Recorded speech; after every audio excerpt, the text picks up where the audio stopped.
Good morning. This is Paul Miles with Monty's Plant Food. I'm here on Long Island, New York with Bill Ackerman from North Fork Ventures, and we're going to talk a little bit about some grapes. All right. Bill, you've been using some Monty's now. How do you think it's helped you along here? Well, I think it's done a marvelous job. The plants right behind us are Merlot, and over the last couple of years, they actually haven't responded to what I call standard spray practices. So then when I heard about Monty's, I started using some of the carbon related materials, some of the, it was called Surge, now it's Drivus, also the Root and Bloom, and we do foliar sprays primarily. Clearly do not use as much as you might use in a pasture or other vegetable production areas, but you know, our average spray material for, let's say, Drivus is maybe half a quart an acre. And then if we use Root and Bloom, I might use maybe a half a quart to a quart an acre. In the spring, it's probably a quart. As the plants get older, maybe I'll use half a quart an acre. But I have seen a remarkable difference in the quality of the canopy, the way that the canopy holds up, especially as we get closer to harvest. And the canopy is important for obvious reasons, that the leaves are what produce photosynthesis, which is what produces the sugar. And for any of you folks who are familiar with grapes, sugar, we call it bricks. So there's a bricks level that we look at as part of the harvest analysis, if you will.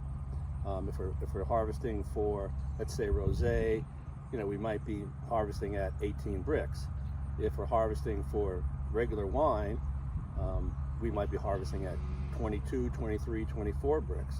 I mean, 24, 25 bricks is pretty standard out in California, but they have sun all the time, where we have, it's kind of spotty, where today it's an awesome, clear, you know, no humidity, super sunny, and this is the kind of weather we want from now until like harvest time, because the sun obviously is going to give you the highest quality fruit. But what I really like, is you really can't see it here because you can't see the before and after, but there still are a few small vines that will come along, but I've been using, like I say, the Root and Bloom, the Drivus, and now I'll start putting calcium on along with the Drivus, just because it fortifies the skins and helps protect the grapes from disease, even though we do use, you know, spray material for diseases. I just think that it really helps the fruit last longer on the vine, which then helps ripen it to where you want it. So how often are you foliar feeding? We'll probably stop foliar feeding now, but from, let's say, the first spray, which is probably the first or second week in May, and I probably just put my last foliar on this past spray. So we'll stop foliar now because, you know, they're green, they're lush, they're getting along.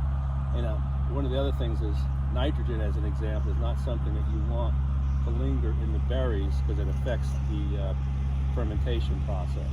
So I kind of stopped the nitrogen feed, if you will, but I'll probably continue to add calcium, probably continue to add some humic, and obviously when I'm spraying for disease, I'll use the Drivus as well. And I could just see the difference. I mean, I hear other vineyard owners talk about, you know, powdery mildew is effectively devastating them, and downy mildew and whatnot. And what we do is, I'm convinced that the Drivus is actually enabling those spray materials, especially the systemics, to get absorbed into the plant much better. And even the contact sprays, I think it helps with. Oh yeah. So I've been a huge fan of it since I was introduced to Monty's. All right. Well, thank you, Bill. We've got a beautiful day to grow grapes. We absolutely do. Just want to clarify, it wasn't North Fork Ventures, it's North Fork Viticultural Services. Okay. Viticultural is growing grapes for wine. Okay. My fault on that. No problem. But no, I'm really pleased. Well, I thank you, appreciate sir. it.